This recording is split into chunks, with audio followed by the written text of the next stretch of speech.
Hi everyone. I hope you're having an awesome day. Let me see. I want to make sure I'm here. Oh God. I hope you're having an awesome day. Cool. I've got sound. Okay. Let's mark this as an announcement. Get rid of the other one. Say hello as you come in. I hope everybody's been doing really well. It's been a long while since I've done a live. I haven't really had the energy to do a live. Hi Maria. Thank you so much for popping in. I know a couple people always need tags. Let me make sure. Okay, that's loud, so I hope you guys can hear that okay. Hi. Okay. This is going to be interesting. Okay. I'll say that to say the least. I'm just gonna tag like a whole bunch of people. Let's see how this goes. So those who have been members of the group for a good while, you know that I've kind of taken a hiatus from creating anything for you guys because I honestly just have no clue what to make you, and a part of today is why. Let's see. Just inviting everybody. Alright, I'll tag Charlene because I know she wanted to be here. And I think that's everybody. Hi Heidi, awesome. So as you come in, let me know if you can hear the sound that comes on here. Let me know if you can hear. And I think that's everybody. Hi, can you hear that? Awesome. So as you come in, let me know if you can hear the sound that comes on here. Let me know if you can hear. And I think that's yep, can hear. Cool. Hi. I'm going to be showing, well, having you hear audio. So I'm glad that you can hear that. Okay, so what this is going to be, so I've been inspired with particularly something yesterday, laggy. Okay, yeah, it's very laggy. That's usually what I have. Like, there's a 30-second delay. So yesterday, some info was brought to my attention through a podcast that I really love to listen to. I actually left a link to it. Maria, Charlene, and Heather run it. The We Witches 3 podcast. If you have not been listening to it, I really recommend it. And the episode that was put out yesterday brought some attention to a person I've mentioned here in this group before. But back in February, I mentioned it because if you're a brand new person, have no clue what I'm talking about, or have any idea of what's transpired, back in February, I went live, which I put the link to that beautiful, video there. I'm gonna give all the kind of stuff in a second. I went live because so much had happened to me within that weekend. I was a wreck, and I knew that the person involved was going to put out a statement, because she always did, usually damning the client or the student that she was working with, and I wanted to put my stuff out there first. But ever since that happened, more has transpired, and I've realized how mentally and emotionally abusive my relationship with that coach was. And a part of this series that I'm just kind of inspired to do that's not so love and light. Hi Ruli. This series where I'm just going to talk to you very straight up about how I feel about some parts about being a spiritual, metaphysical business owner, the good, the bad, and the ugly, because there is some stuff that we do not talk about, that we kind of stay hush-hush about because we want to be high vibe and love and light, and we're supposed to be light workers and heal the world, and if we talk about this kind of stuff, we're selfish, and I find that bullshit. I'm sick of holding my tongue about stuff. So, as you listen to this, if you don't like what I say, cool. But this is purely because if you guys want my real opinions about stuff, if me being authentic and telling you when I'm not feeling good, I'm not feeling 100%, or when things aren't working out for me needs to happen, then I'm going to do this. So, we're welcome to have a discussion about this. If you're just like, ugh, on me, then whatever, you're welcome to leave. I will be sharing this everywhere, so hello YouTube, hello people on my Facebook page, I'm going to be sharing this everywhere. It's not just going to be to this group, because I'm tired of, especially with this situation, holding my tongue for people I used to love, and then finding out more and more about the actual kind of person that they are. So, just a warning, I'm going to be very blunt. I'm going to have you listen to, I'm going to show you some audio clips and some stuff. Whoa. Hello. Not all this stuff is going to be fun to talk about. There's probably going to be tears. I'm probably going to cuss. I'm probably going to get angry. I may stop for breaks for water and pizza rolls to try and keep baby and me happy, but I figured with something like this, and wanting to be honest with you guys, I'm going to tell you the big part of why I am having such a hard time coming up with anything for you guys, and why it's so hard for me to even show up and do this right now. So yeah, this is going to be fun.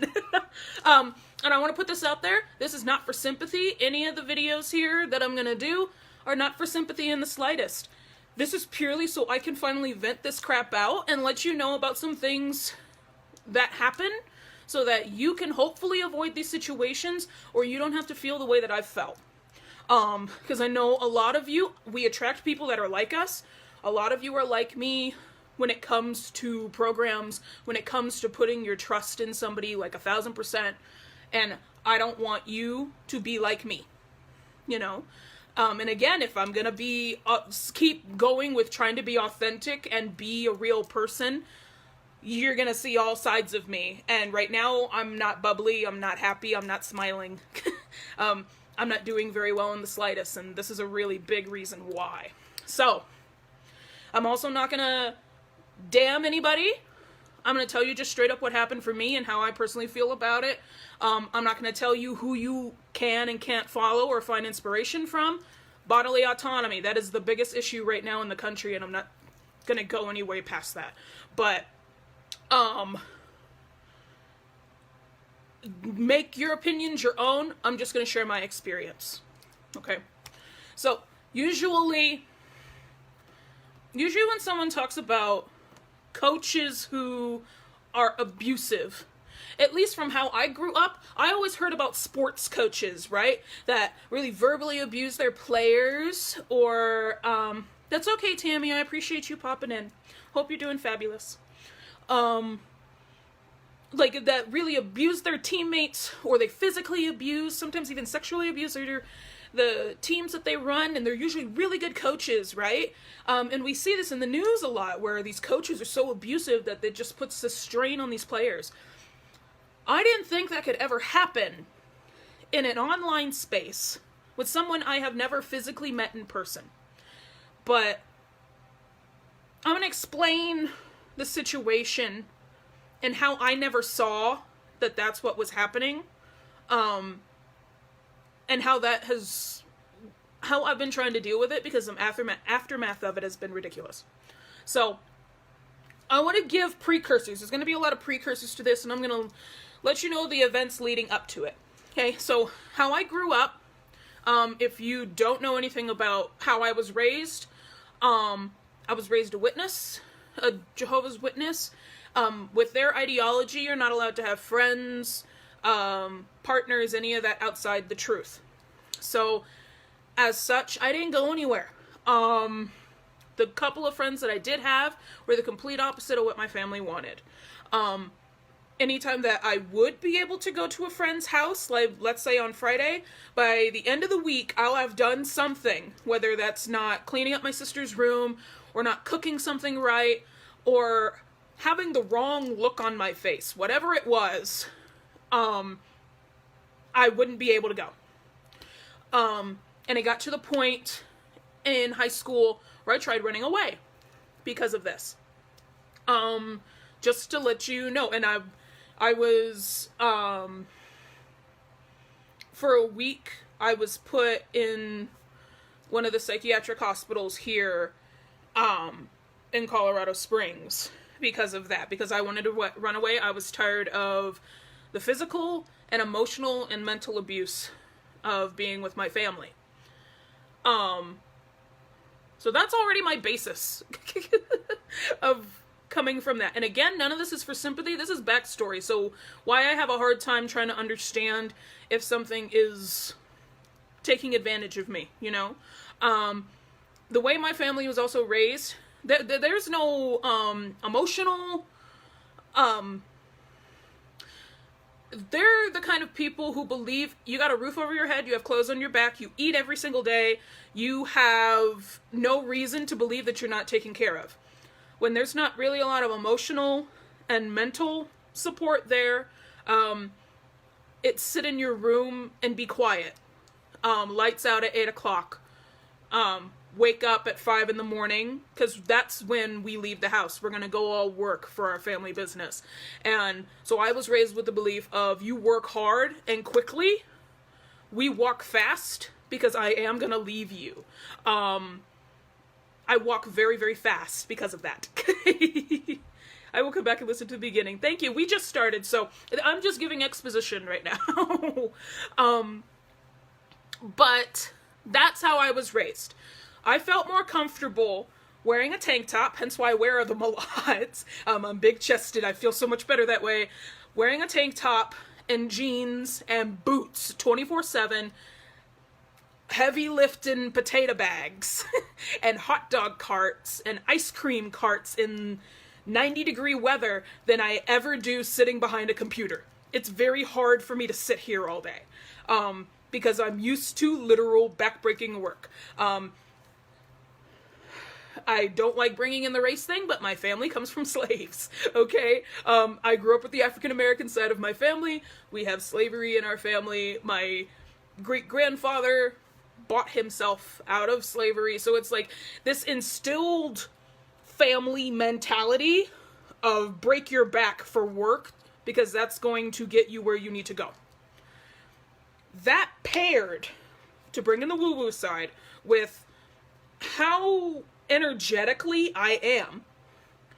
My Mercury's in Gemini, even though I'm a double Taurus, sun and moon. So I'm really big on my physical environment.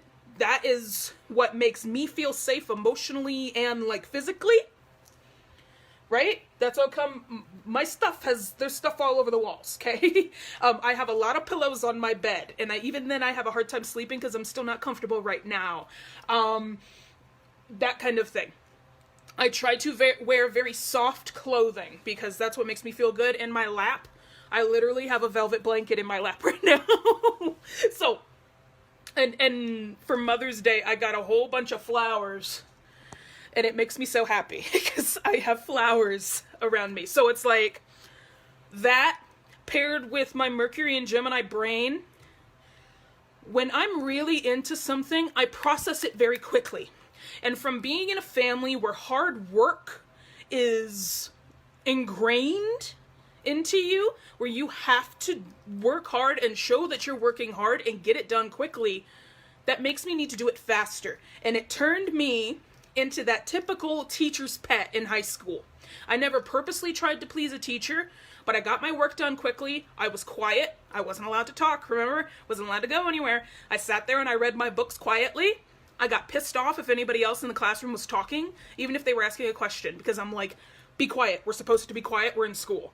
I need to be the first at my door in class. I need to be the first one in my seat and have all of my stuff out. That's my brain. In college, it weirded me the fuck out when I heard a teacher cuss for the first time, or I wasn't allowed to call them by their last name. They just said, call me Jim. And I'm like, I can't do that. It threw me off because I was so ingrained that that's not how you talk to people, right? So learning from how my brain works. I'm the ultimate teacher's pet. Coaches love me because of how quickly I do the work and how quickly I apply it, and then the only bad part is I have to sit there and I have to wait for things to work, right? Waiting is the hard part for me. I don't like waiting. Give me the thing now. So that's precursor. That is how I started my business. That was the hardest part of me starting my business in 2014. With having to wait, of doing everything right and nothing working. And when I say everything right, I was sharing them to all the groups, pinning to all the boards, doing all the SEO correctly. I invested in a course, which I'm going to talk about that coach in a second. That's not the abusive coach, but that's a coach that's really important to this.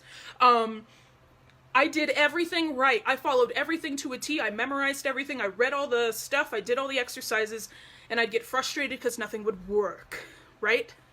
So then I met this coach in 2016. To paint the picture, I had just had Lily. You don't know who Lily is? She's my toddler. She'll be 3 in August. I had just had her. I had been married a year to my husband. We were still on food stamps. We're still on food stamps. What am I talking about? We were on food stamps, on WIC. I was pumping exclusively at that point because I only had 2 weeks postpartum after I had my daughter, so I could be home for 2 weeks, and then I had to go back to class. So I was sitting in costume design and stage makeup classes, still bleeding.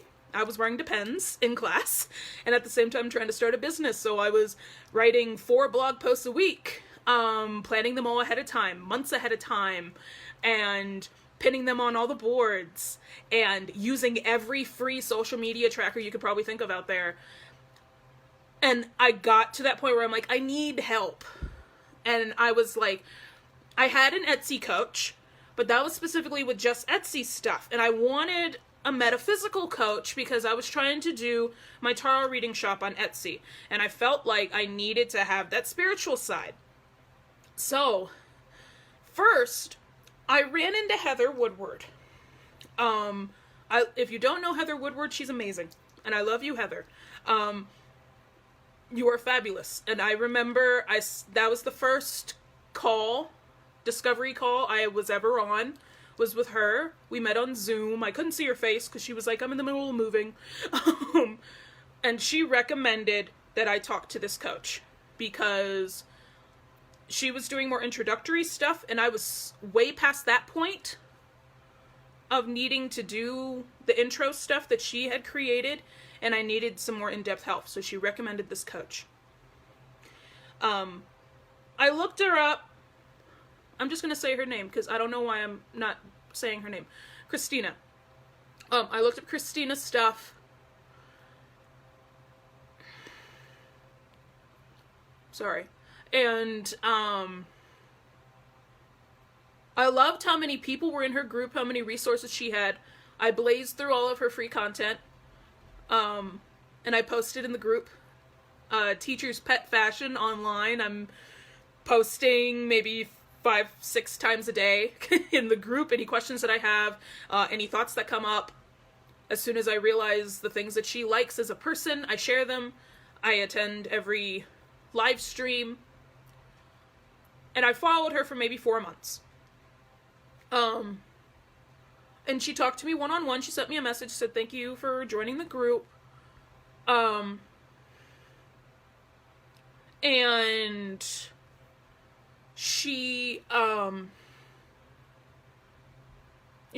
recommended that I join her program. I said, Heather recommended me to come over here. I'm sorry. I haven't even talked about anything yet.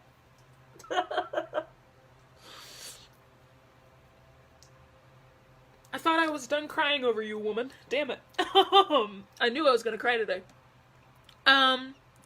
So,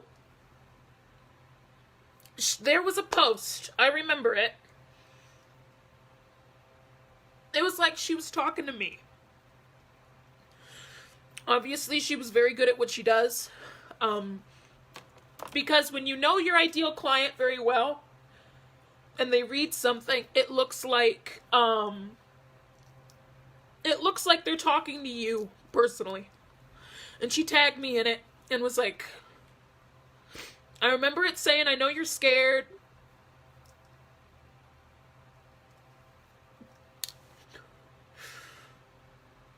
I know you're scared. I know that you've tried everything and you're scared to take a chance again because things just aren't working out.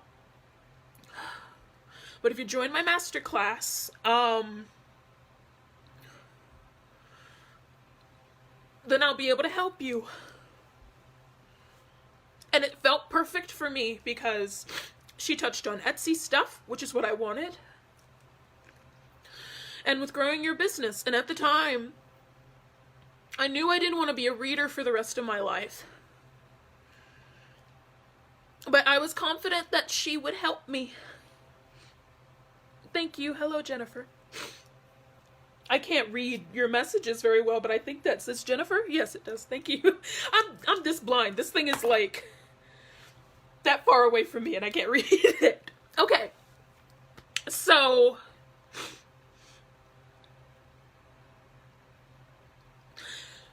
I commented and told her, you know what? Fuck it. I'm gonna message you. And everybody was cheering for me. I remember that. They were cheering for me in the comments saying, go do it. We can't wait to have you, people who were our current students. Just like, do it. It's going to change your life. And I set up with her a monthly payment plan so I could pay off her course. It was like, I think $400 total. I think. I don't even remember now.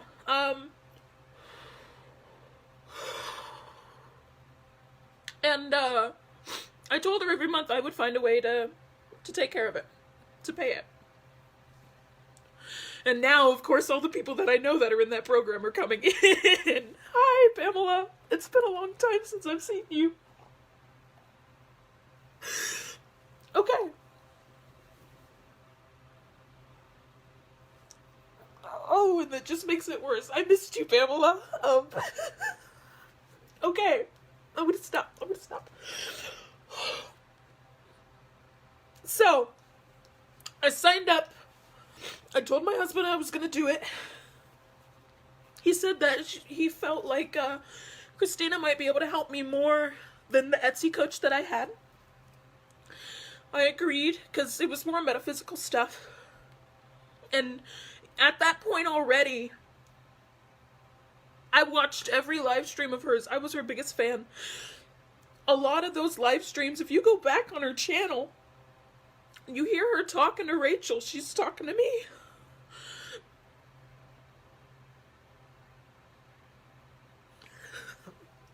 And it makes it hard. I haven't even touched her stuff since this happened because of that. I can't listen to it.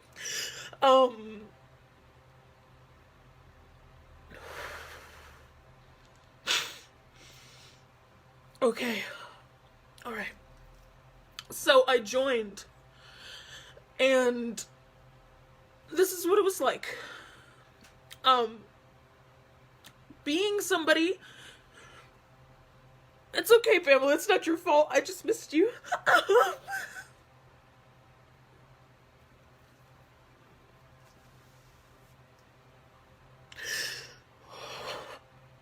It was the best way I could describe it, okay? So, about this time, because I had Lily, the last show I was ever in, was in 2016. It was a performance art final. I was very pregnant, 6 months pregnant, on stage, doing this final. That was the last time I was ever on a stage, and I did it because I knew that being a mom and having a family meant more to me than being on stage, no matter how much I love it. I still love it, and I miss it a lot. And not even to be any kind of leading role, but to be chorus member 582, or be in the light booth, running lights, or anything like that. That was the last time I was ever on stage. I didn't get to be there my entire last year of college, because I was taking care of Lily. And I was trying to make my business work before graduation, so we'd have income. And we wouldn't have to worry about me getting another job. And that was my home for years. There's nothing I've talked about before, how I realized how magic and energy can work. And the closest space I've ever had to a ritual space was on a stage. And being in that master class, or whatever it's called now, she's changed the name a couple times.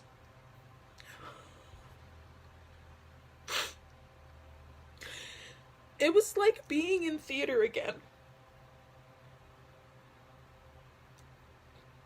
It was like having my stage back. And not to showcase me, but it was like I got to help everybody again. I got to be with everyone again.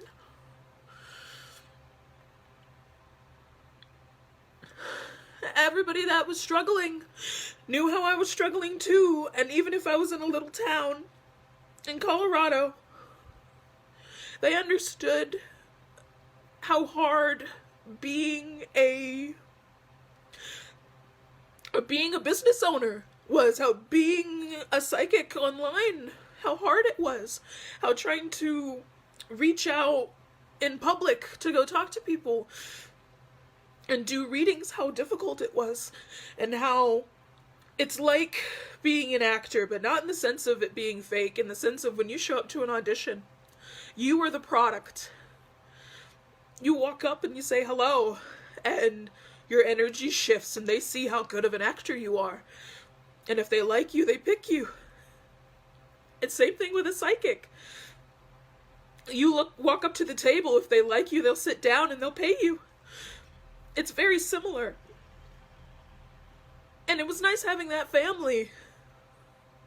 Again, I and making what I thought were friends.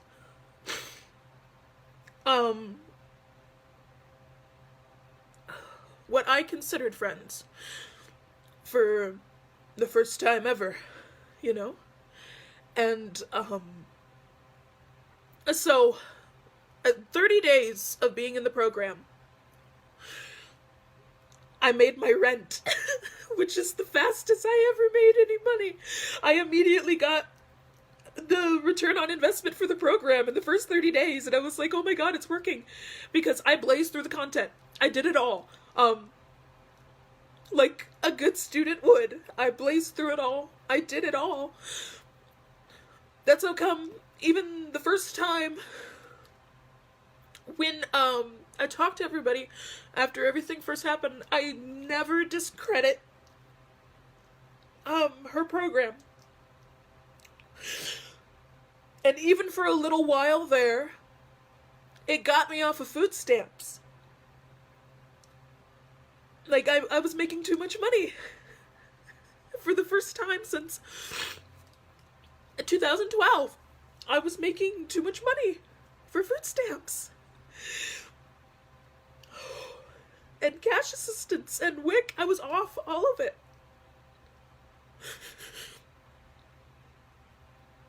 And that was the first time in my adult life that ever happened. And, so I will never discredit how good of a coach she was, or she is. I don't know anymore, because I haven't. She blocked me, so I can't see. And it hurts too much to go on her channel and look at anything. But, I will never discredit that. But how it was, the reason that, and I'm going to say it was partially my fault from how I am, because when somebody changes your life like that, and more than your own family sees something in you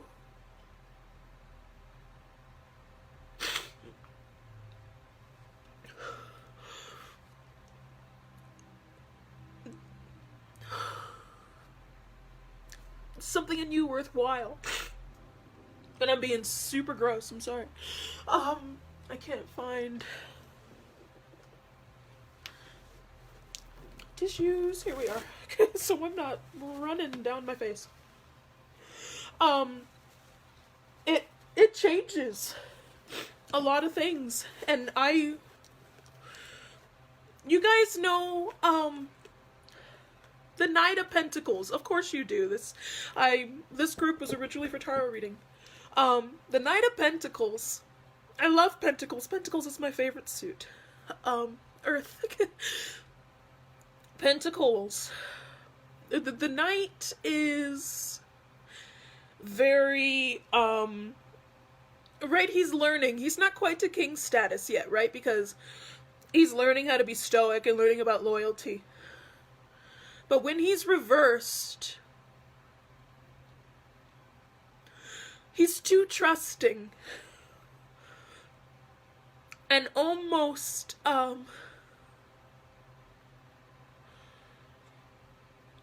puts himself out there too much. And he'll believe anything that the people he says loves, because they could do no wrong, right? Even if they do some things that are really wrong. He'll overextend himself. And that's what happened, and why I didn't see what was happening, and why I blame myself for that. Because being the teacher's pet, and being the person I was, and how grateful I was that things were finally going well. I can't even read the fucking screen. I would constantly share, not just in the free group, but then also in the masterclass group. And students that are in here, that have worked with me, like Lynn. God, I miss you guys. I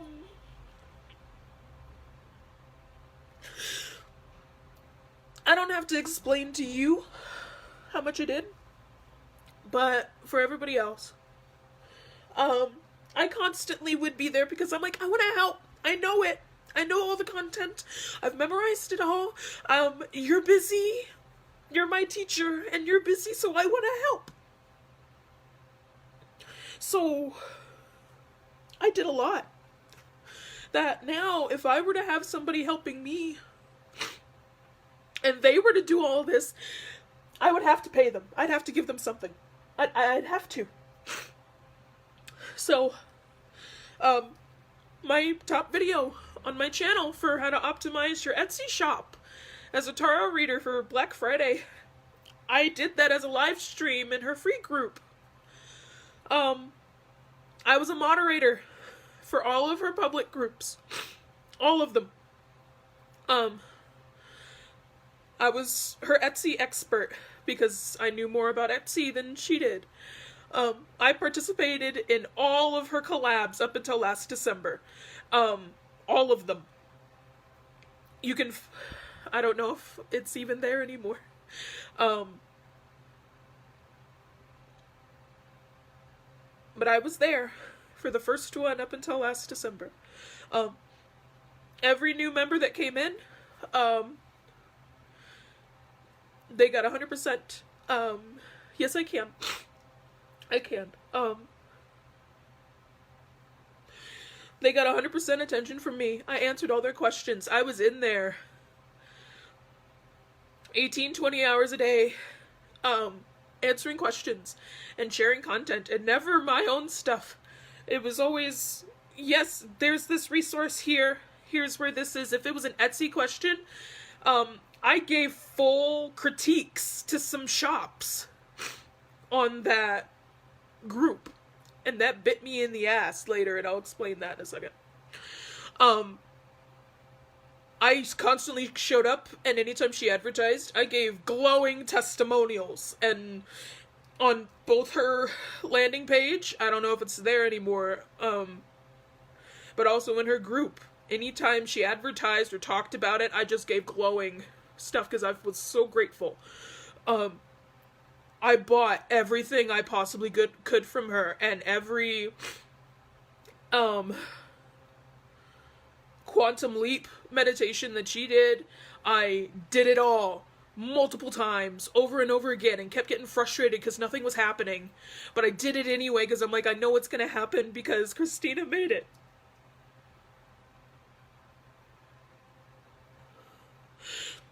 I did in her program, I made free, like, long Photoshop, Tailwind, Etsy, and passive income tutorials, how I make my mock-ups. Anytime someone had a question and she didn't know how to do it, I would pop in and I'd be like, I can do that for you. I can help you. And I'd sit there and answer all questions that I could.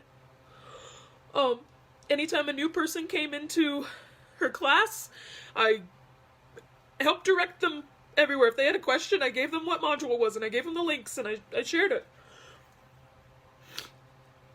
I showed up to every challenge, every live stream, every planning party, everything, because I wanted to give her support. I was always there. And even the little unicorn mug I have,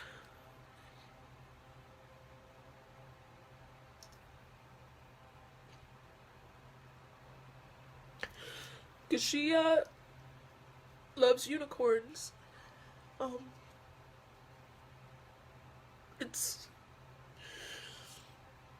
I got that from, I think, the branding challenge in the giveaway she was doing, because I reached out to my local pagan pride to do my challenges in person. I did my quick start to reading tarot intuitively workshop in person. You guys might be able to find the replay in the group. I did it live. I filmed it live so I could stream it here. And because I did that and I immediately reached out and I took her advice about just putting myself out there, she sent me a mug. And I was so excited. Me and Susan got a mug because Susan reached out and got some stuff done too. I remember that.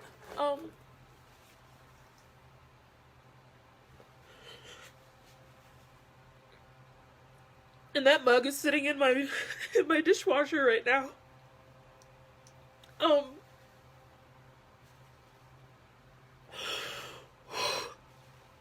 I also, not last October, but the October before, I saw her doing a spoon bending party. She shared that she went to a spoon bending party. And I told her I want to do that, because that looks so fun. And in my brain, I'm thinking maybe my coach could be my friend. And she said that she did it with Heather's Divine Wild Woman Academy, which I love. I don't know if Heather's gonna open it up anytime soon, but I love it. It's really good. And I went and she sponsored me to attend a seance. And that's how I met Holly and Pamela and this week, my maidens, we were talking about psychic modalities. I was talking about pendulum work. And one of my favorite students, Lisa, I met her at that seance, and I saw her do pendulums for the first time for mediumship. And, Lisa, you were the first person who ever bought, my tarot course. You were my first Academy member.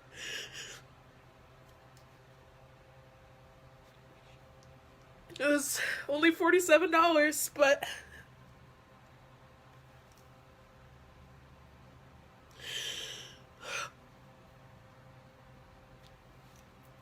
because of the connections and the relationships and all the things that I gave to this woman and the people in her program, it felt like I had a family, like things were actually working for me. I was able to, when things at Amazon went downhill, because I had to take a second job after graduation, I was able to quit and maintain us, working on 4 hotlines at the same time. And I'd do live streams while Lily was asleep, and I first started doing lives, and I made this group. And people like Anna and Leah and Lauren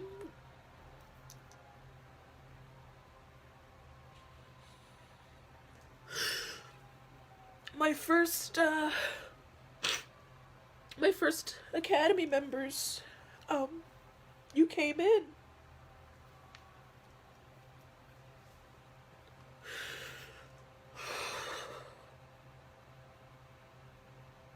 All because I had taken a chance and joined this program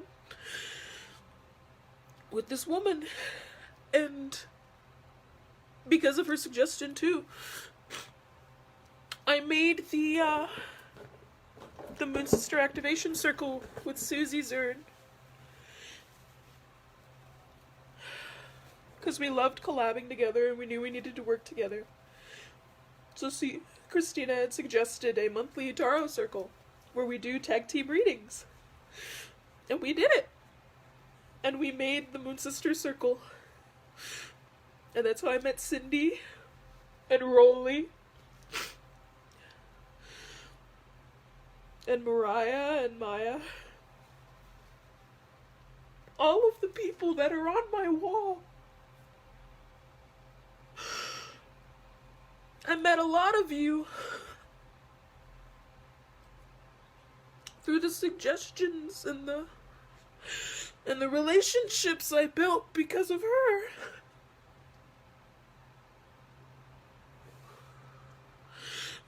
And this happened for about a year. And because of that, I wanted to please her as much as I could. As much as I could. I did everything I could to make her happy. If she gave a suggestion, I took it as if God was talking to me. And I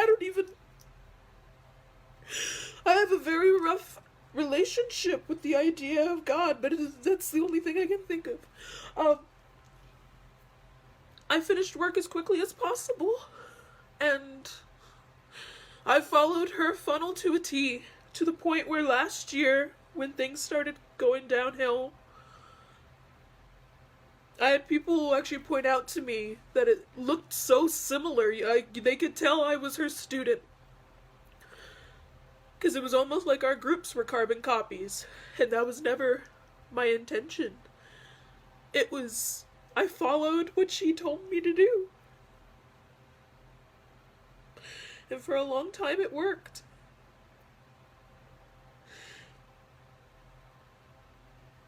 And including how my programs were built. I took her suggestions and I listened to everything she said, and I know that made her happy.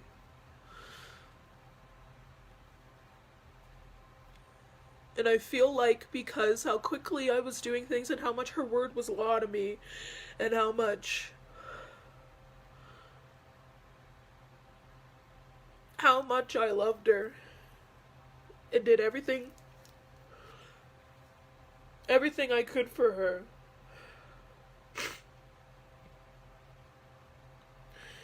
I feel like we both got really dependent on each other, because if I succeeded, then that made her a good coach. And if I listened to her, then I thought I'd succeed. I'd have the life that I wanted for my family, to the point where my daughter has known her since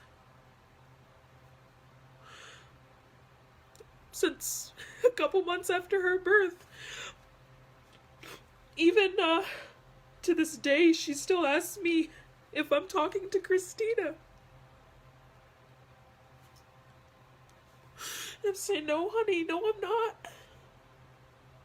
Not anymore.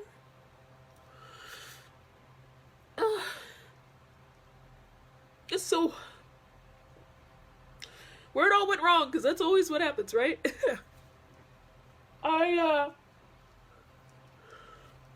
wanted to change the academy, because I had turned it into a monthly membership. Some of you might remember it was $47.77 a month, with an option to upgrade if you wanted one-on-one coaching with me, or if you wanted to join the Moon Sister Circle. But the problem was, and I'm not going to be calling out individual people here, because it's been a lot of people, and I can't remember everybody who did. But the hard part about doing anything spiritual, when technically our field is a luxury. Well, we're not a necessity. We feel like we're a necessity, but we're a luxury item, and we're luxury services. Is that people get very picky when it comes to what we sell, whether that's Reiki healings or physical products or coaching or anything like that. They consider it a luxury, so they're less likely to buy, even if it's priced very low. So I'd have people who would join, first they'd say they want to join and then they'd disappear. Or they'd join for a month and then they'd leave and never pay again. And because it's a membership site, hard part about membership sites, it takes a lot of people to make consistent income to completely replace your income if the ticket is low price. So if I have to do some math here, let me pull up some math. If the new tab will open. Of course. Come on. What is it?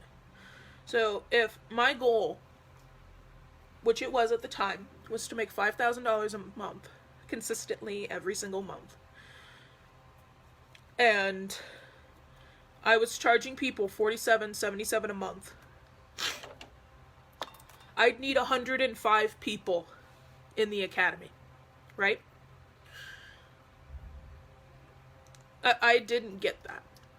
And I've never hit that high of a number. And the problem was because I was depending so much on Christina's funnel, and I was doing everything she was telling me to do.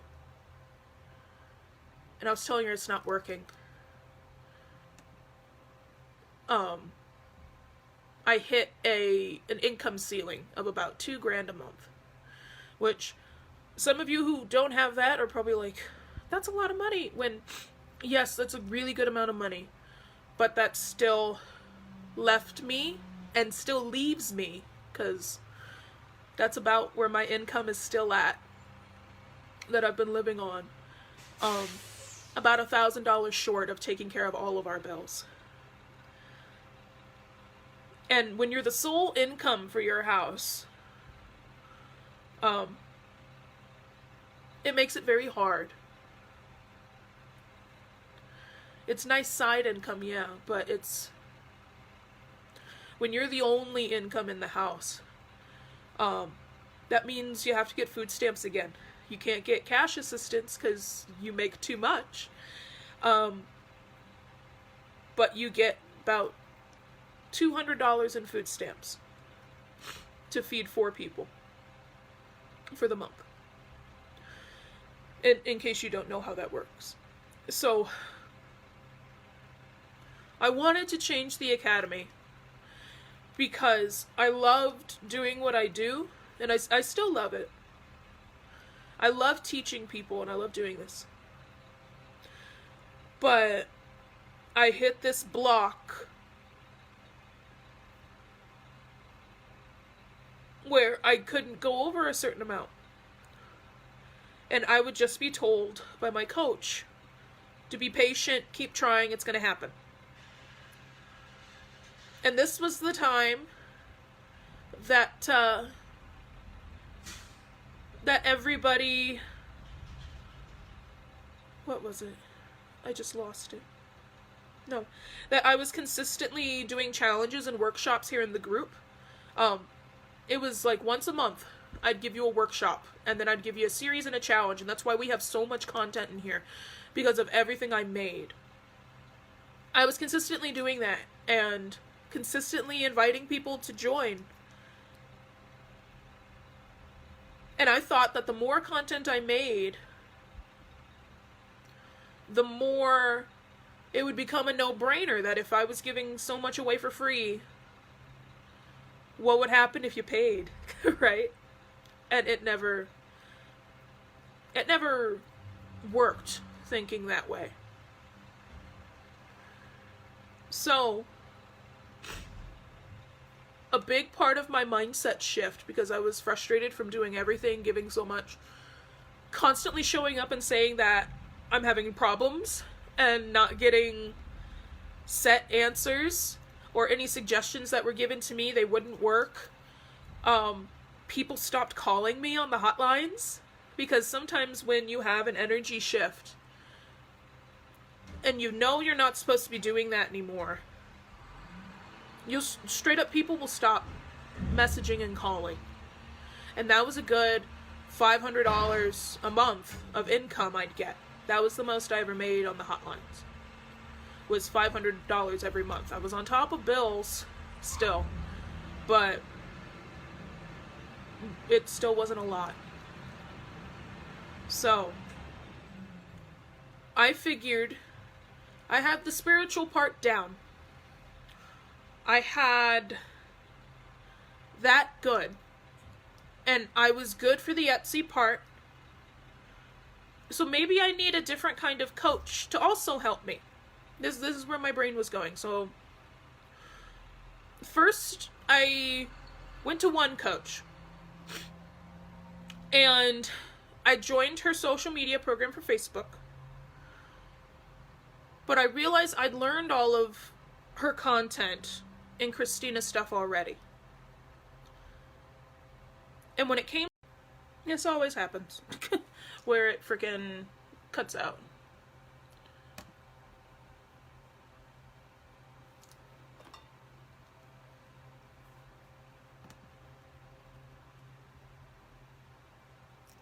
Hang on. Damn it.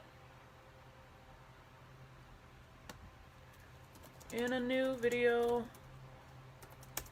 Refresh the group, please.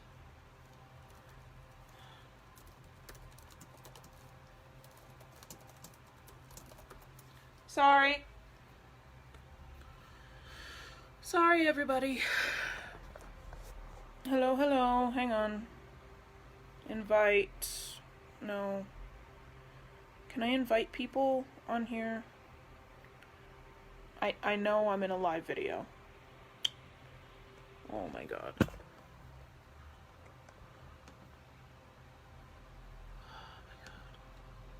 My phone randomly decides to turn off Facebook. It like crashes it. Hi, Susan. I hope you're doing well. Yay, everybody's coming back. I'm gonna tag people as well. This always happens. This always happens. Hi, everybody again. I'll bring people back in. Hi, Pamela. Oh no, not quiet mode, please. Hello. I'm gonna bring people back. Yay. Yeah, if it ever crashes, hi everybody. I appreciate your patience. My Facebook app on my phone likes to crash. So, I'm very sorry that it does that. I wish I could get it to stop doing that. If it ever crashes like that again, usually immediately I do another video, so you hop in the group and just refresh it and I should pop up. So what I was saying was I experimented with different coaches, right? Hello, hello. This is an emotional live. Hi, Corey. This is an emotional live, just a warning. I experimented with different coaches because I was having a hard time, right? So, my first experience, everything was in Christina's program already for Facebook groups. It was nothing new I hadn't learned. And because I didn't get an investment back on the program, because I was already trying everything, and some of you, hang on real quick. There we go. Some of you that remember, that were in the program with me, remember me going live because I was terrified. Because she said that if I didn't pay her, she was going to sue me, according to her terms and conditions. That was the first time I had ever had that happen. Looking back, I know that the way she told me wasn't very fair, but the way that I had tried to get out of it also was not very good.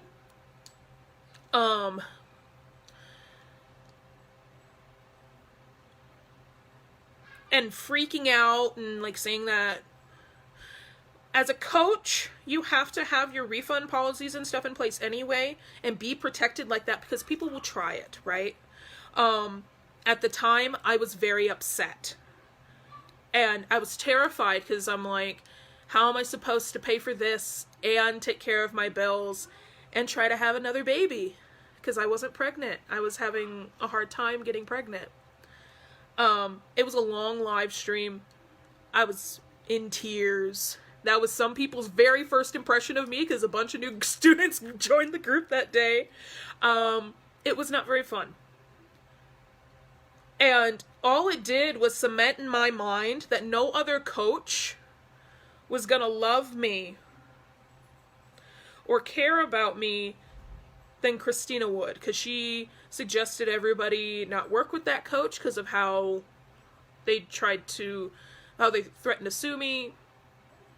And when again, looking back on it and knowing my own terms and conditions and being a business coach now, she was following her policies. So it wasn't that it felt unfair at the time, and it felt like I was being targeted, but in reality, no, I wasn't. But that's what hindsight does, right? But because I felt like she was trying to protect me, and even if she didn't have anything to help me, she still was there to console me. So I latched onto that. And because of that, anytime that I had doubts that popped up, that's when it started getting really snippy. Well, not snippy, just very stop the tears, go meditate, it's gonna happen in a little while. It's gonna work out, but you just need to be patient. And I got tired of hearing that every time there was a problem. she would just tell me to just wait. And that it was just going to work itself out. And I understand because her program was growing. There were a whole lot more people. Of course. So, hang on. Why is this not charging?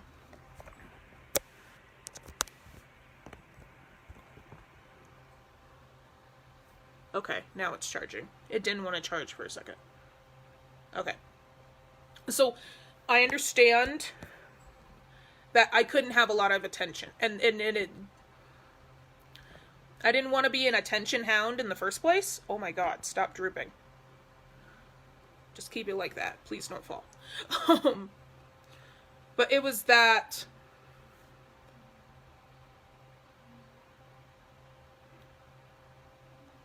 It started moving from being that things were going to work out to obviously you just don't want this hard enough. Or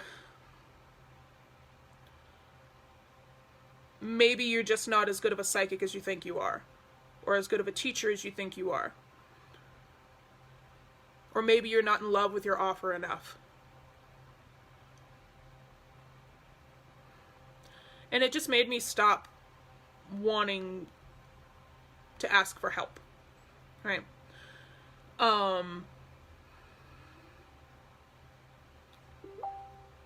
And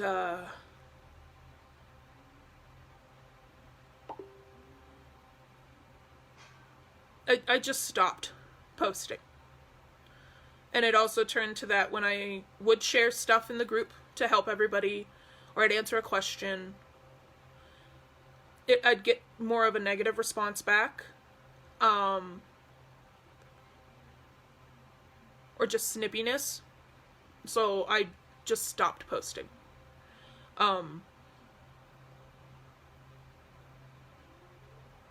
I just kind of distanced myself. So I started going back to my previous coach. Jenny Waldrop, I'll happily mention her. She's wonderful. She's a fabulous Etsy coach, especially for people with actual physical products. She never discriminated against me for being a metaphysical business owner. She actually helped me brainstorm a lot of ideas when I was really stuck for passive income. She helped me get the guts to finally make my printable oracle deck on the shop right now. I love Jenny, but the problem with working with Jenny that I didn't like was because her stuff was so big immediately. Christina gave one-on-one group support. She was always there until there were so many people that she couldn't do it anymore. Whereas Jenny was never in there, except for maybe once every couple of weeks. Even to the point where, like, if some people left the program, they still had access to the group and they would spam her. They'd post nasty stuff about her, and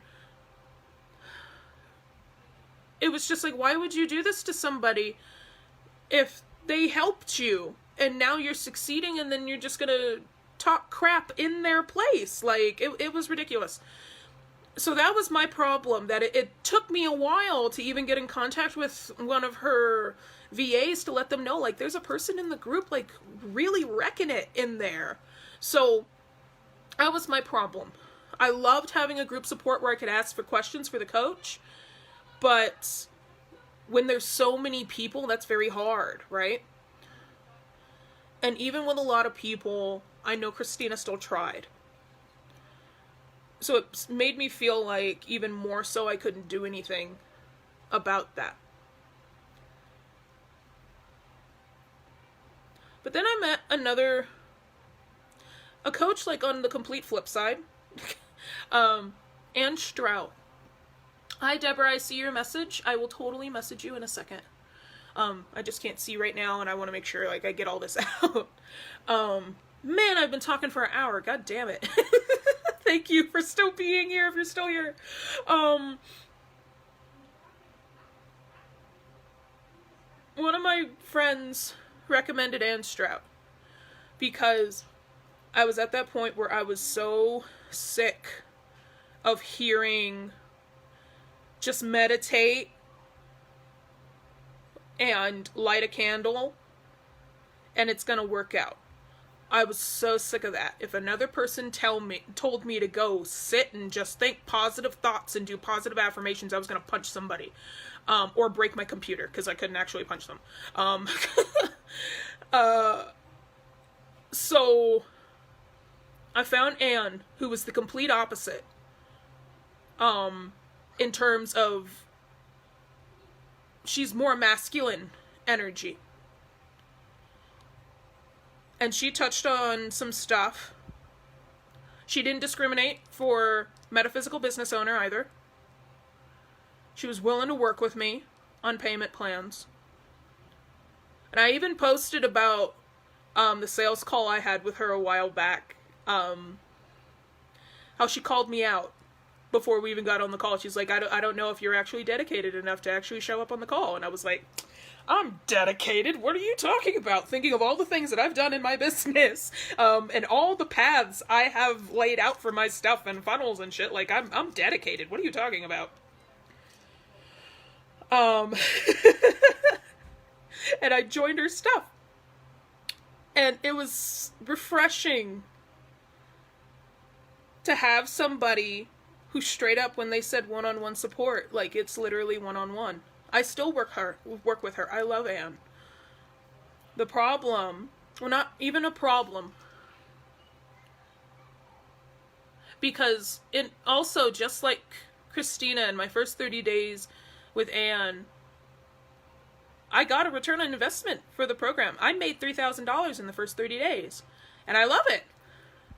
Anne helped me get my first $1,000 day. She helped me sell out my first group program in a week. She was wonderful. And she is. But I didn't tell Christina I was working with somebody. But I feel like she could sense it because my mindset had shifted. Because I was looking at things from a different perspective of, instead of focusing on a lot of small ticket items being sold, you create a big one. Focus on that, and then that takes care of your income. You were a part of that day, Layla, and it was really wonderful. And, like, seriously, I love you so much. I love you so much. And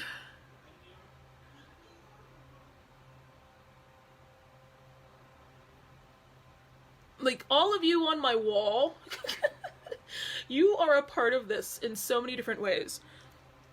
But, and I'll get into collaborations and specifically everything with the Moon Sister Circle in a lot of detail in a different in a different video. But, because that comes into play here. But it felt like even more of stepping on toes, because I started getting requests. First off, people from the masterclass started hopping on discovery calls with me. I wouldn't know why they were there, but they started hopping on.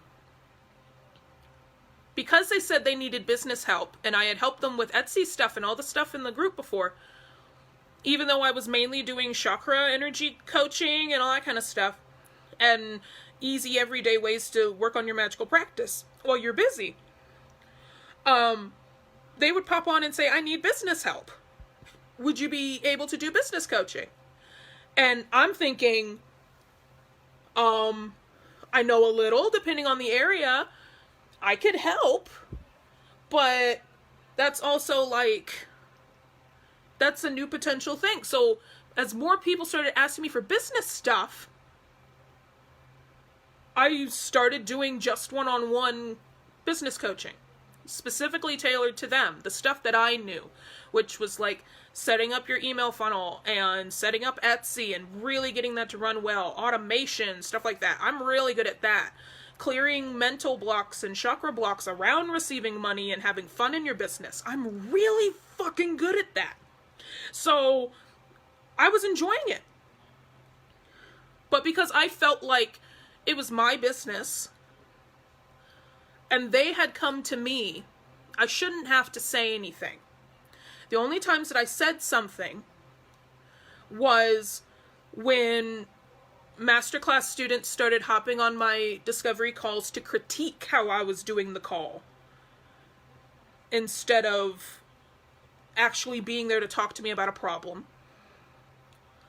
Or they'd reach out to me individually to give me tips on how to run my business better when I didn't ask for that invitation. I straight up would tell them individually how I felt about that, and then I let Christina know. Like, I'm letting you be aware because I don't want to ruin our relationship in the slightest, but this is what it was happening. And as soon as she heard that I was interested in business stuff, she reached out to me individually and said, I don't do things with business coaches.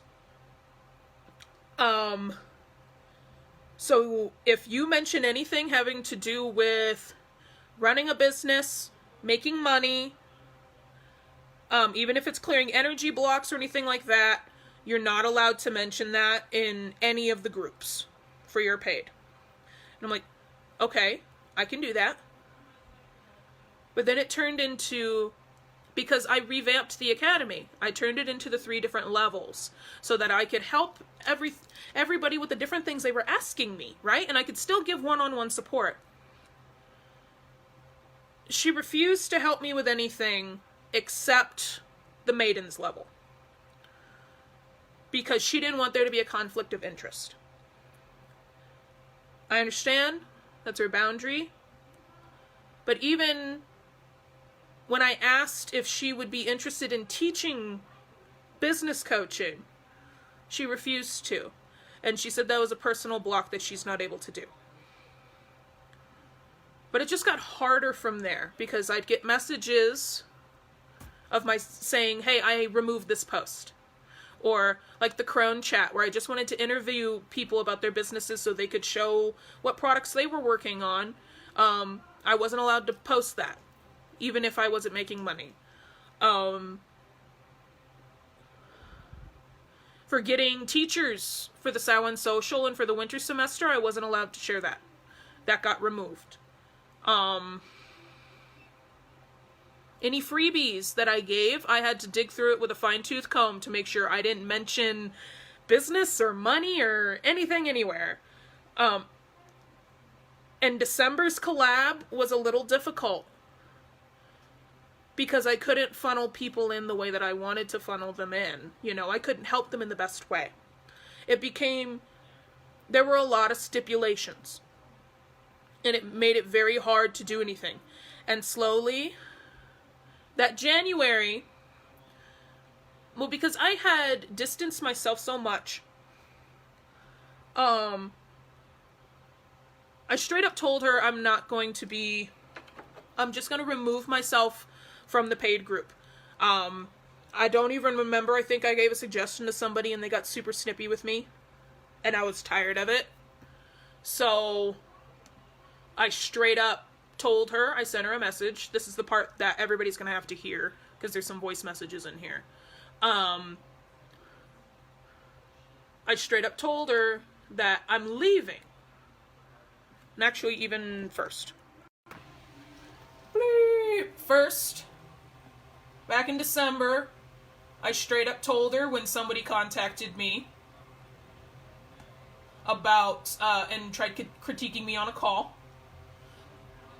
I let her know when somebody in the program had spammed to get people to join, like to submit something, a paid, $250 research thing for their paper or something, or for a magazine, a part of an anthology, on women's empowerment.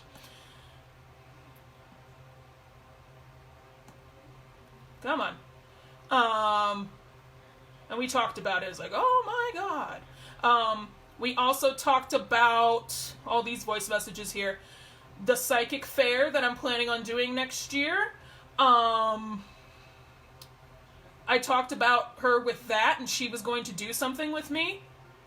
I asked her if I'd be able to share the business planner in her marketplace, because she took me off of moderating anything. I hope you're having a happy new year, by the way. I was talking to her, like, yep, here's all this for the psychic fair. We talked about my new headphones. I'm still sending her unicorn stuff, because I saw that in the shop. She deleted my stuff, because it's based on business coaching. And January, I told her I'd go ahead and hop out of the group. That way we both save the stress of constantly having to monitor what I share, especially because I can literally only ask for a third of my business for help for now. If I've got questions, I'll pop them in the free group. I'm just going to wait for all the updates and programs from there. She said, if you feel like that's what's best for you, if you decide you'd like to come back, the door is always open. She started a little low-carb keto group that I was a part of for a minute, because she wanted me to moderate it. I had a cancer scare last year, and I was talking to her. She asked me about my test results. So, like, we were still talking. And there were still some things that had to be deleted, had to be removed, stuff like that. But we were on generally pretty good terms. And even for the podcast, that's the next one in here, just like regarding the podcast, no, any and all content that leads to free or paid business coaching is not allowed. So during this time, the only other contact that I had with her since I left the masterclass group was I was in the psychic circle. If you don't know what that is, for a year she had run a monthly circle where we would do, it was like an introduction to different psychic modalities. So we did scrying, we did candle wax reading, and we did all kinds of stuff. A lot of stuff I knew, but I liked being able to still do something as a group with everybody. It was like $35 a month. It wasn't that much. And I made sure every month that I took care of it, that it was paid for so I could still be there, right?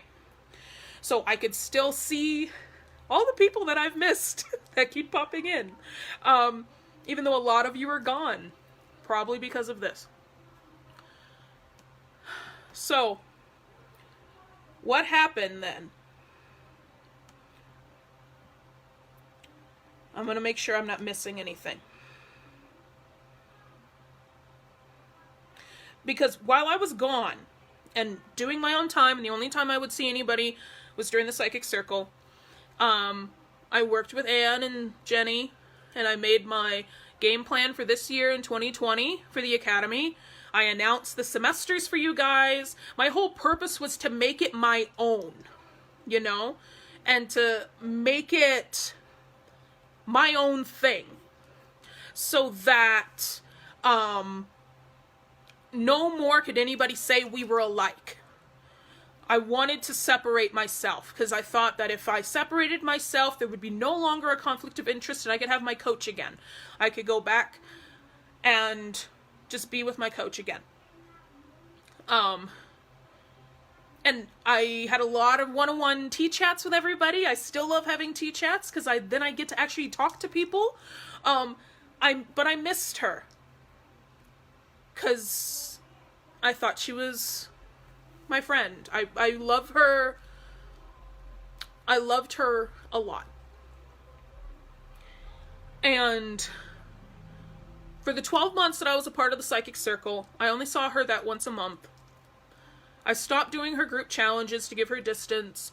I stopped looking at her live streams and her text posts because the energy just felt off. It didn't feel like I belonged anymore.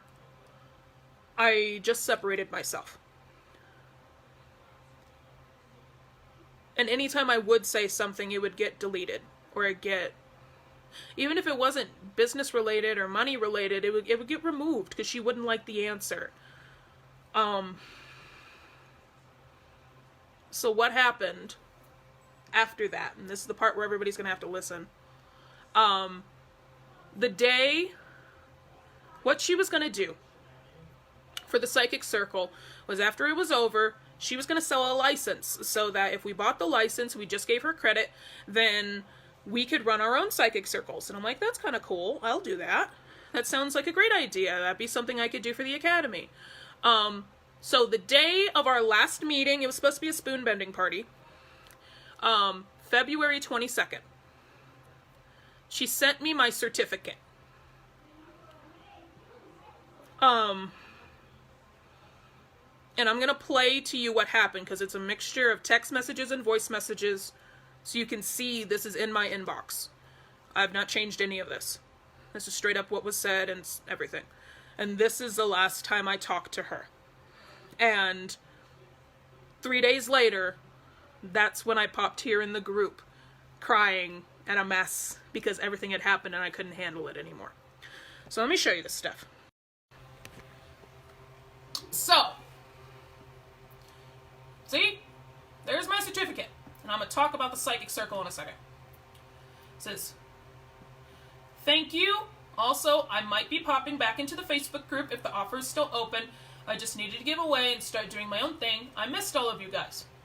Absolutely. As long as you understand that if you need to leave again, it will have to be a permanent decision. If you're 100% confident that you have your stuff worked out and can bring back the Rachel we know and love, I'm happy to invite you back in. I just don't want to repeat of the last 6 months or so where we butted heads pretty much in every conversation. Do you feel like you're 100% ready to come back and bring your best energy in?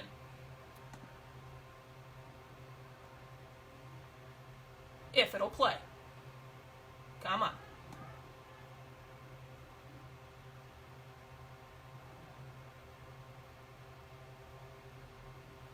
Yep, I totally understand that. And that's how come I was like, I feel like I needed to take a break from the group in order to have figure out my own kind of stuff. Because it felt like there was just a really rough growth period there with us both. That I would still love to be a part of everything, and still be able to help people, because I do miss that, being able to help people with the stuff that you have. But yeah, I completely understand that, and if I feel like chill in the background, you know? But yes, I completely, absolutely understand. Okay. Y'all heard that, right? This is her response. Okay, according to your words, the reason you want to come back is to help people with what I teach. Do you see that it's going to be a conflict of interest with the fact that you're now offering psychic business coaching that is teaching parallel stuff to what I teach? Based on your answer, I'm really concerned that we haven't exactly come to terms with what the group for that course is for. You should have your own group to support your own business students. If you're missing that level of fulfillment, it's because you need to create it for yourself in your own space. Make Tarot your business is not a surrogate for that fulfillment you need. So I am still not sure you really understand what the problem is here. The Make Tarot Your Business group serves to ask questions and to receive report from me on Ask Christina and Wednesday check-in thread. When you come in and take over giving advice, even if it's good intentioned, it undermines the boundaries I've set up and your boundaries, because then they come knocking at your door. Whoops, hang on. Knocking at your door expecting coaching for free, like with Kathy and the others who kept bothering you. Do you see how this dynamic is not going to work for either of us? Not what I said, right? A big problem I have is when people come to me and say, Rachel told me to do this, but you're telling me to do that, and I just don't have the energy for it. It's like when clients come and say, but the other psychic told me. And I'm not sure if you can separate your methods from mine to be in 100% integrity with the lessons plans in this course. I'm happy to give you back. I'm happy to have you back, but I can't because you have the need to offer business coaching to people that would just repeat what we just went through. My response.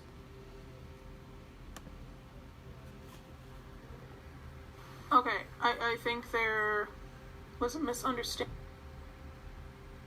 Oh, come on.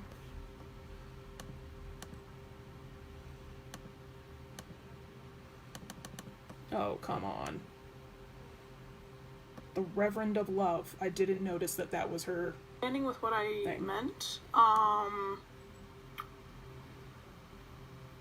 So first off, I apologize if people are telling you that they can't do something because I suggested something instead. I'm sorry if you thought I was taking over in any way. That was never my intention. Even before, like, when I would give help about Etsy and stuff like that. That was never my intention. And it's not my intention to come into your program and take people. That's never been my thing. That's how come anytime anyone reached out to me, I straight up told you. Like, I'm incredibly confused.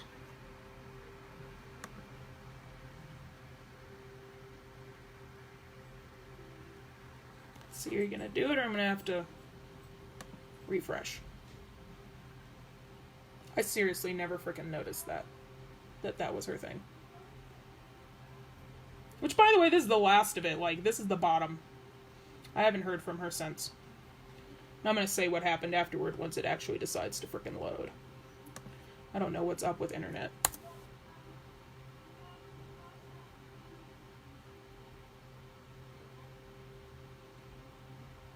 Come on, internet.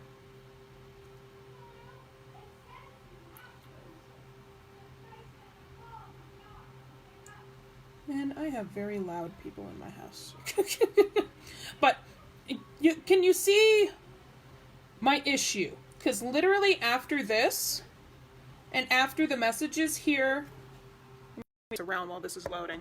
After the messages here, I'm like, okay, she's not answering me.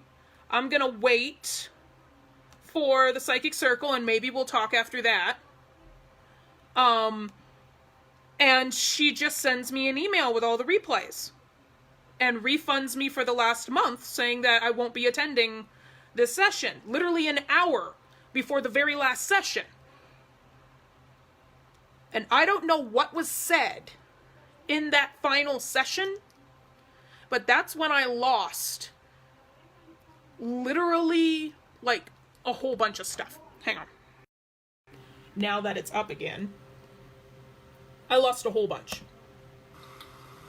The reason that I want it back because I missed the community aspect. And when I said that I would be able to help people, it was to help you. That if they had questions and you were busy, I would be able to be like, yeah, you can find that here in Christina's stuff.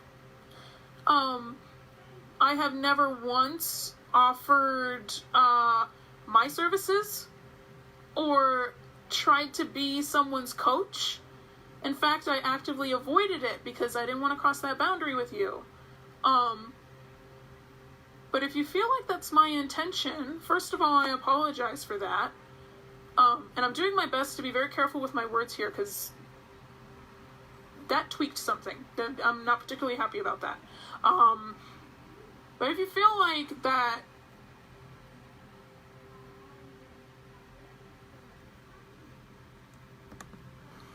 Oops.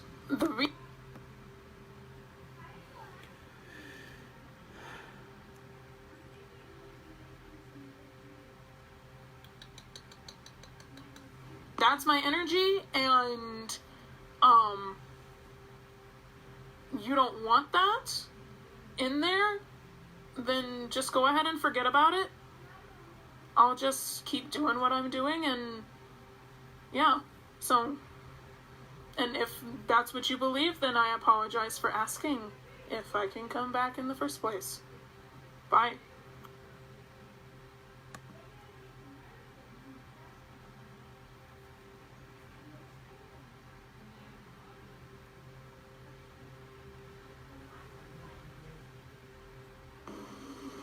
And also for the comment on if I am missing a level of fulfillment for at using the Make Tarot Your Business group as a surrogate, that again was never the intention. Your program was one of the first communities that I've had where if I had a question, I could come in, or if other people had questions and it was something I was going through, I could work through it, like, with them, and we could work in it together. I created some really wonderful relationships in that group as collaborative opportunities, not as mooching. And I apologize if this is a little, like, curt. But that's very honest about how I'm feeling right now. And again, if you feel like, again, in the past, if I have ever been this way with you, I'm incredibly sorry. I have never done that. At least intentionally, I have never done that. And that was why I stepped away in the first place, was to make sure that I was respecting your boundaries and that I wasn't copying off of you, and that because it was getting to that level where people were personally messaging me, I wanted to make sure that things were going okay.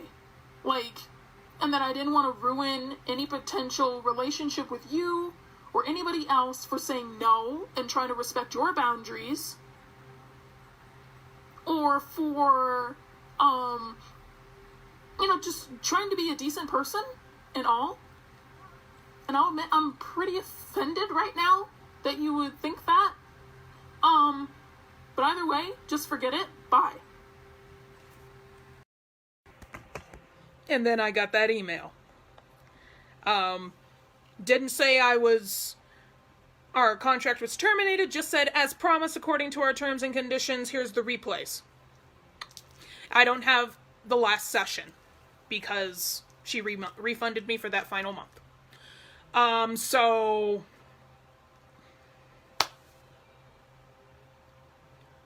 what I did after this, because I was upset, I forwarded this to Susie, everything that happened, and then Susie decided to leave.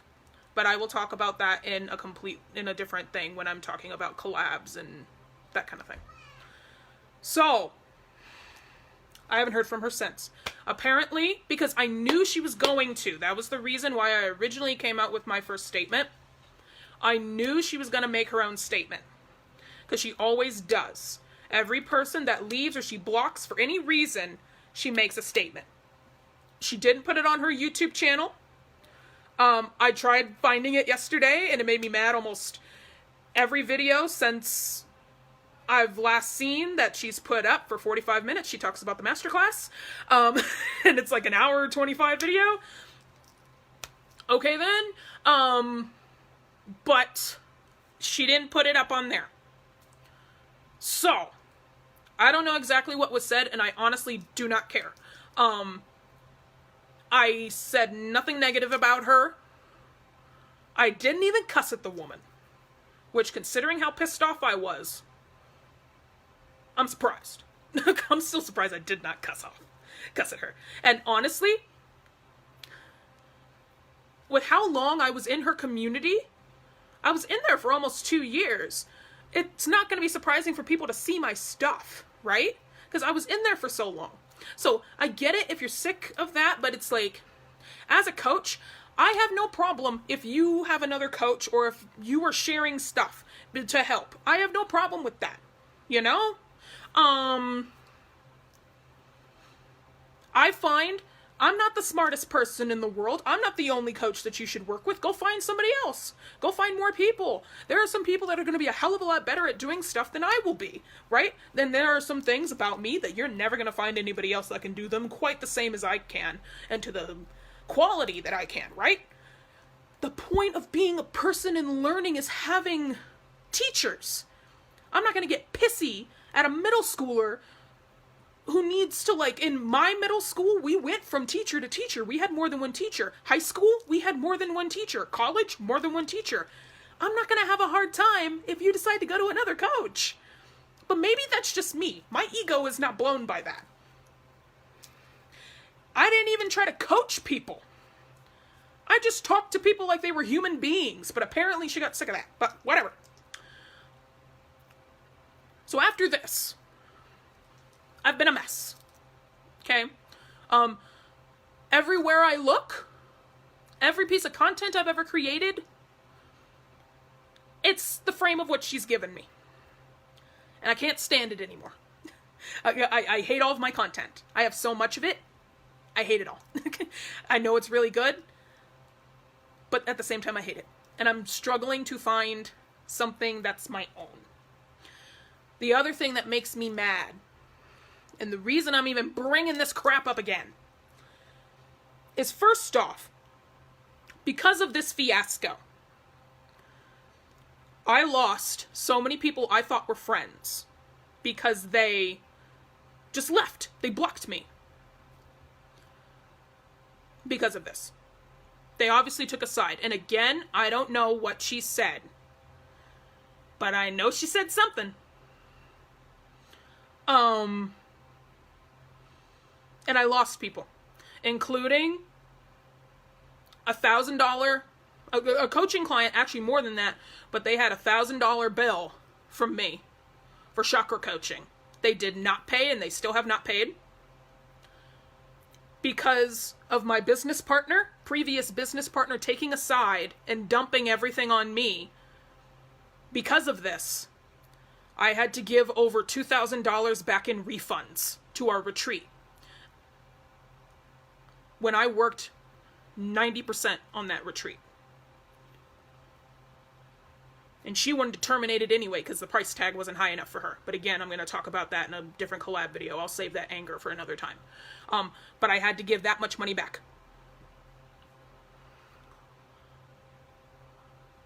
At the same time that she sent me this, I gained 3 clients randomly.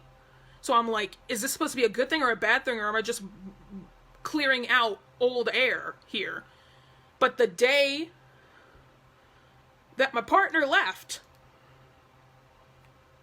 I was supposed to do readings all day locally. That was up until this point, because they knew I was doing local meditation circles and local readings, no one had shown up. I had 0 people show up for months at a time. People finally showed up that Sunday when I did the first video, and I was crying and I was a mess. And that wonderful man and his wife stepped into that shop to get a reading from me and ended up buying and blessing a rose quartz necklace for me that I wear every single day, because they said that I needed a little bit of love. I wasn't able to do any readings that day.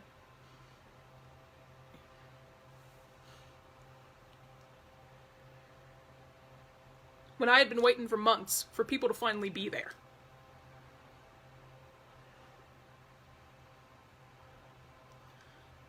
And because of this, along with this, because everybody saw that I was a mess. Everybody, you can see that I'm a mess, right?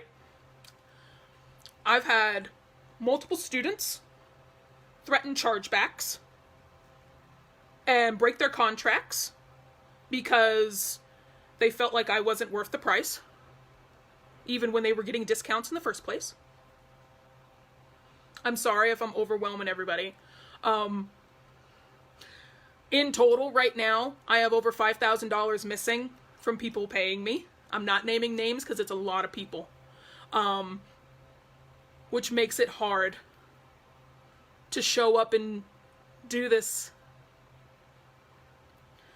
when I'm behind $3,000 in rent. Very authentic. I told you I was going to tell you the truth, and I don't like the truth. The truth fucking sucks. But I'm that much behind because of this mess, because people haven't, a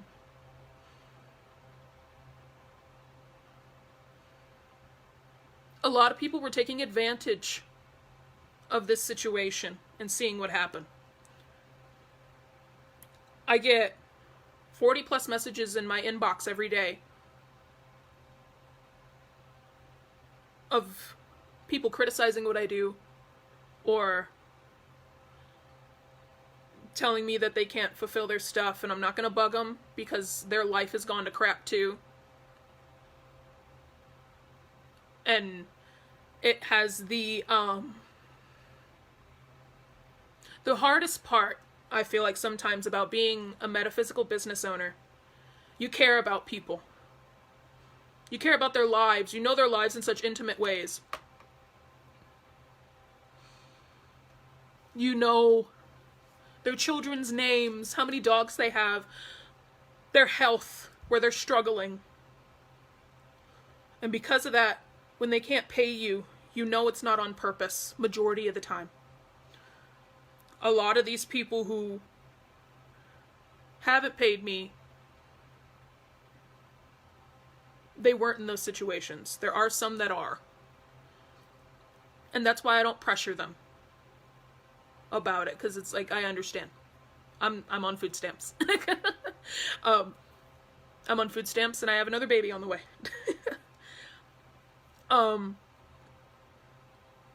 Because no income means no money to even pay my own coaches.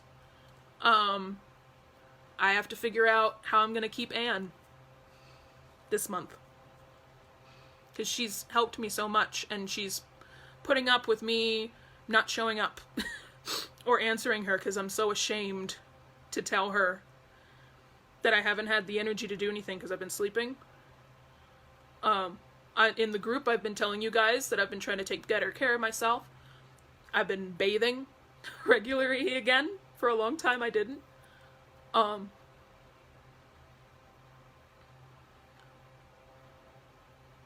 stopped eating for a good minute, and I'm eating again. My appetite's coming back. And it wasn't even because of baby or anything. It was just, I didn't want to.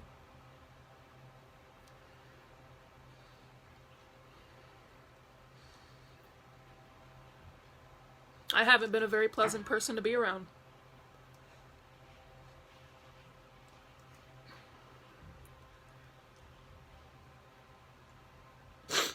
And the best way I can describe it,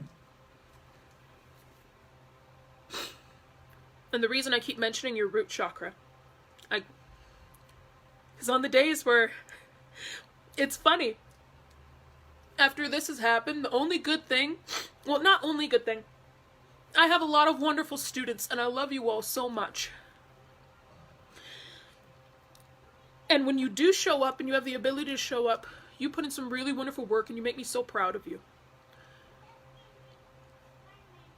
I don't think you realize how much I happy dance when I see that you can actually pay your stuff, and that you guys are succeeding, and you're getting clients. How happy it makes me to do fairs. Locally, I have another one on the 8th next month. And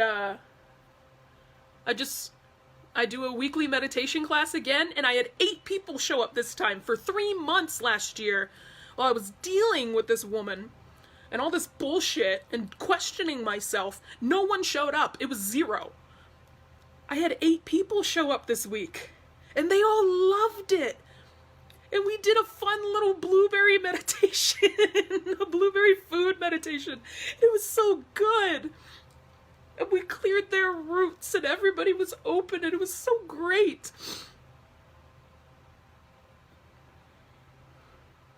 And so much good has come out of this. But emotionally, I'm just out of it, because it's even made the way for all those people that I helped with their Etsy shops. I had to take down my reading shop because they kept copying it. Like, straight up plagiarism. They didn't make their own copy. They didn't make their own photos. They just straight up took it. Which can get both of our shops deleted. I haven't taken Zoloft since I was 15, and my mom put me in that mental hospital here in the Springs. And I started taking Zoloft again. And it's just given me nothing but headaches. So today, because my husband and I both went to go talk to somebody about our mental health, we have an emotional support dog coming today. I've never really had a pet. I don't know how to interact with animals. Because my family was no animals anywhere. Animals, go outside or sit down somewhere. Don't do anything. So we have a cream-colored pit that belonged to my mother-in-law named Odin. which is why my husband loves him. Odin bothers him all the time, like the god Odin bothers him all the time. He's coming this afternoon. His back legs are bad, so he needs surgery for him, so we're gonna try to do that. I'm gonna try to make some money to fix his legs. But he's gentle. Every time my daughter sleeps at my mother-in-law's house, he sleeps with her. And she hasn't had nightmares over there because of that. Odin sleeps with her. Big, cream-colored pit bull. Who's so sweet. I'll post pictures of him. I don't know how I'm gonna be with him, but he's quiet and he likes to lay down, so I think I'll be okay.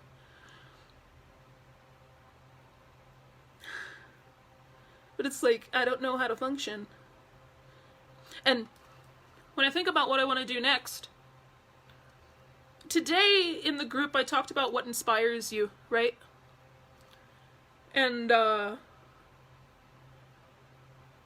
it was funny the other day. The other day I was by myself.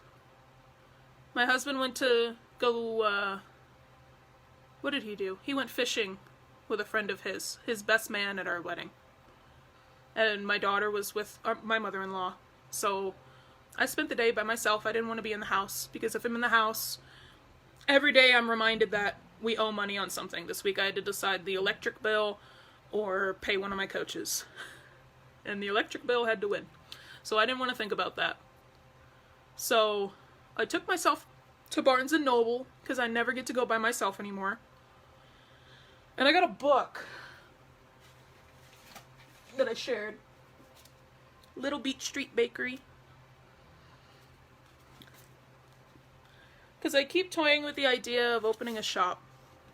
When I was with Christina, we did a money mindset challenge where I designed for $1 million my shop. Has a theater attached to it, so I could do, people could submit plays based on witchcraft and crystals, or any workshops that I do. I could do live and have cameras set up so I could stream in the group still. And I could put on productions and be a director again. And there was yoga studios and offices that could be rented out to other people so they could teach classes there. There was an apothecary downstairs, and there's fresh bread and tea, and there's a tea garden in the back where if you decide to have a cup of tea, you could have a tea leaf reading if you wanted to. So I'd come around and give you a reading. And it was 2 levels, and I had a balcony, and I drew out the crow's nest for where the stage manager and the light manager would be up there, and the green room for all the actors to hang out in, and that's what I want to do. I have the plan. Now I just gotta get the money. So, whatever I decide to do online is just gonna be an extension of that. I'm gonna make this my goal. It's not that I don't love the academy, because I'm still gonna teach classes. I like teaching classes. I like doing stuff for the group. But I took myself to Olive Garden. I love Olive Garden. Had myself an $11 lunch, cheapest lunch I've had in a long time. It was delicious. And that evening, I sat down and I read this book in like 4 hours. If you haven't read this book, it's really, really good. It makes me very happy with how much I love to make bread, too. I love to cook. I'm a hedge witch. I'm a hedge witch at heart. I love cooking. So, that's my next goal. I'm gonna make my little shop. And I still don't know what I'm gonna do for the baby steps in between.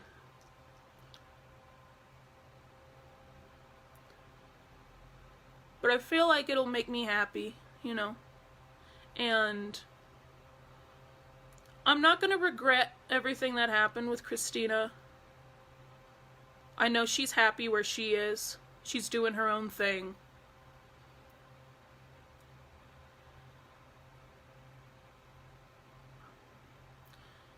But looking back, it didn't even come to my attention until yesterday. The reason why I even mentioned this is because yesterday, the We Witches 3 podcast, which I linked in the very first video, put out a podcast yesterday about copycats and thieves in the spiritual community. People who steal other people's work, because that happens a lot. There's really not a lot of original ideas anymore.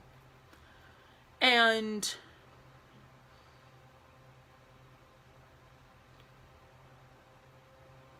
I found out, you can listen to the podcast, very first video, I link it in the video before this one.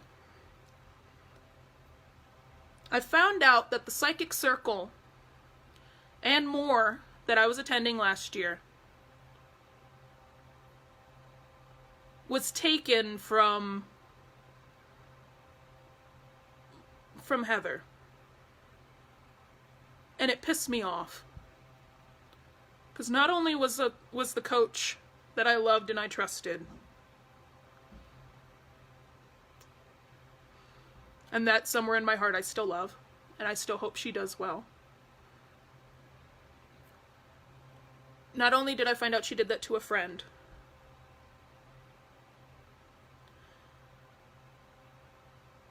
but she's selling licenses. She's still selling licenses to the other members of the psychic circle who said that they were interested in running their own. And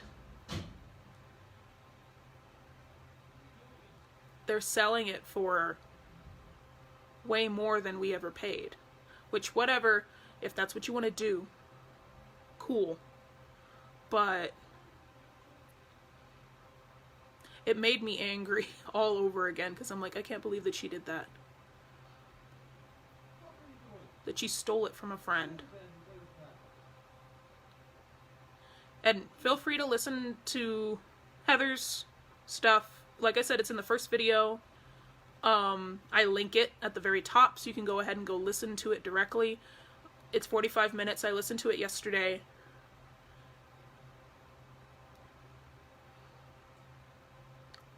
And it was very informative, yeah. And it shames me because I was a part of the Divine Wild Woman Academy. And I got so much out of that content. And I still love it. I love it so much. But all the hard work that she's done over and over and over again.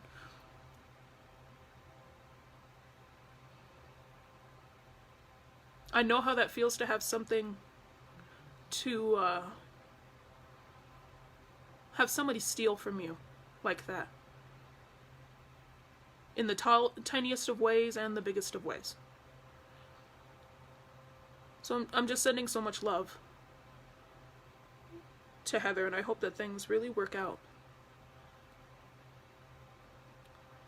Oh, she's got so much stuff. If you have not watched Heather's stuff, oh my god, look her up on YouTube, Heather Woodward. She's fantastic. Charlene's fantastic. Maria's fantastic. All of their stuff is amazing. Oh my fucking god. They post so much amazing stuff. I love watching Heather's paranormal investigation stuff. There's a couple of them.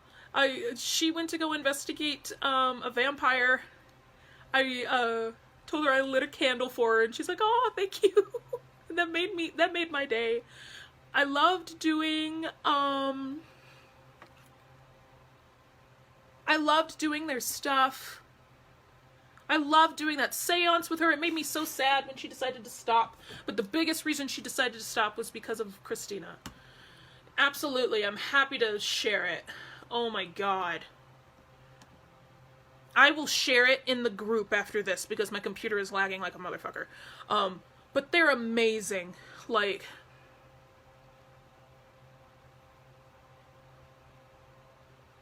and they also, yeah, thank you, Freya.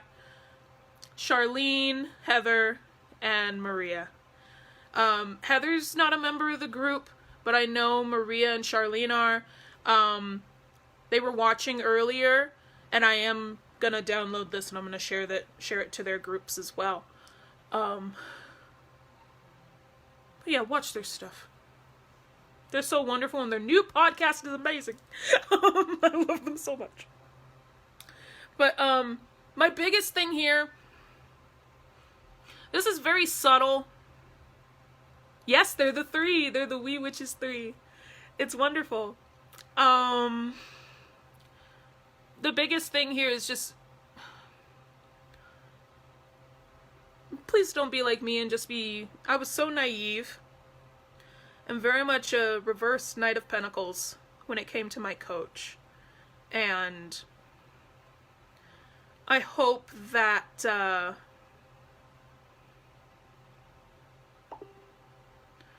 whoever you decide to work with, if you decide to go with anybody who's doing the psychic circle stuff, I know Susie's doing one for $400 apparently. I don't follow her anymore, but I heard about it through the grapevine. They literally didn't make any of it. The way that Christina does her stuff, even the collabs, she makes all the copy, all the photos, everything. And it's none of it's original, none of it belongs to her. None of even that research belongs to her. And she set it up so that you don't even have to know anything. You can just buy it and use it. I'm going to leave it up to you if you want to participate in it. I don't know if I'm going to do a psychic circle of my own. Probably not, because this has really put a bad taste in my mouth. Monthly circles have put a bad taste in my mouth because of this entire experience. But all I ask is, before you work with somebody and before you do something like this, whether you're owning a business or not, just really do your research. Make sure you give credit. And I know we can't control all of our actions because we don't know how they're going to ripple out. But there are even some situations where if I look back and I look at her live streams in the past where I was there, and I felt so sorry for her when she blocked somebody because they said that she was stealing stuff from her, and the whole time they weren't. She was taking it from other people, from her friends. It ashames me a lot. And it pisses me off beyond belief.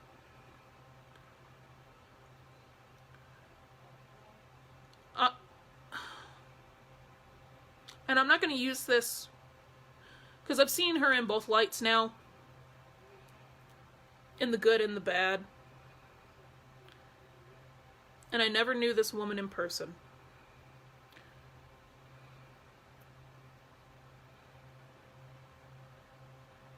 But I just learned from my example. Never be afraid to ask your coach any of those kinds of questions. And I'm just trying to use it now as an example of the kind of coach I don't want to be. I don't even like things sounding too close to people anymore. Even in the beginning I didn't. I tried very much to make it my own branding. And I'm still working on that, making it my own system. So that's also why it's taking me a moment to make it my own thing.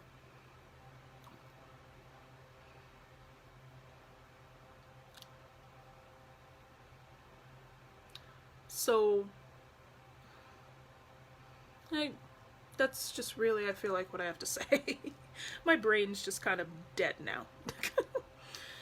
I hope you found this helpful. This was very tear-filled. If you like me being honest about some of this kind of stuff, I have a whole list of things that I plan, that I was inspired to talk about. I mentioned collabs is one that I want to talk about, how we have this issue in the spiritual community between collaborating with people and then finding out there are competition. The issue with being heart-centered and needing to pay your bills and things like that. So it's like that kind of thing. And I guess just the lesson from this is just be original, or get inspiration from others. Do your best to come up with your own kind of thing, but don't believe your coach is the end-all be-all. You know what I mean? I hope that this is the last time I ever have to think about this.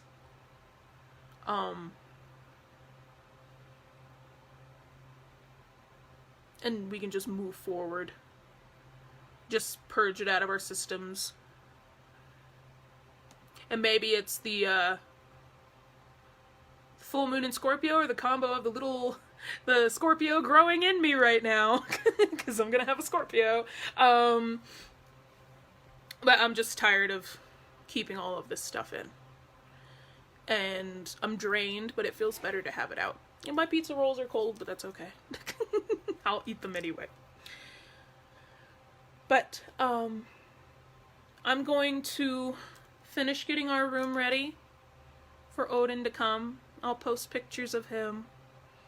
I hope this has brought some kind of stuff to light. Don't be so naive like me, please.